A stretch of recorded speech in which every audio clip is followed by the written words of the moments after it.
আপনার বাচ্চার কি অনেক বয়স হয়েছে কিন্তু এখনো তার তোতলানো স্বভাবটা যায়নি? অনেক ডাক্তার দেখিয়েছেন কিন্তু কোনো ডাক্তারের ঔষধেই আপনার বাচ্চার তোতলানো, কথা আটকে যাওয়া, কথা তোতলানো এই সমস্যার সমাধান আপনি পাননি। অথবা আপনি বয়স্ক মানুষ, আপনার এই সমস্যাটা পূর্বে ছিল না, হঠাৎ কোনো একটা ডিজিজ অসুস্থতার পর থেকে আপনি কথা তোতলাচ্ছেন, আপনার এই তোতলানো সমস্যা অনেক ডাক্তার দেখেও সমাধান হয়নি। আপনাকে আমি কোরআন থেকে একটি আমলের কথা বলবো, যে আমলটি করলে ইনশাআল্লাহ আপনার তোতলানি স্বভাব ভালো হয়ে যাবে, অথবা আপনার বাচ্চাকে আমলটি করালে ইনশাআল্লাহ আপনার বাচ্চার তোতলানো স্বভাব ভালো হয়ে যাবে। আমলটি হচ্ছে, কোরআন শরীফের একটি সূরা রয়েছে, সূরার নাম বানী ইসরাইল। এই বানী ইসরাইল সূরাটি আপনি লিখবেন।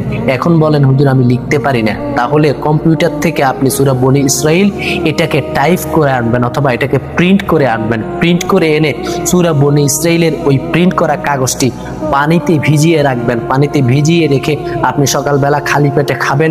এইভাবে কিছুদিন সূরা বনী ইসরাইলের প্রিন্ট করা কাগজটি ভিজিয়ে খেলে ইনশাআল্লাহ আপনার তোতলানো ভালো হয়ে যাবে।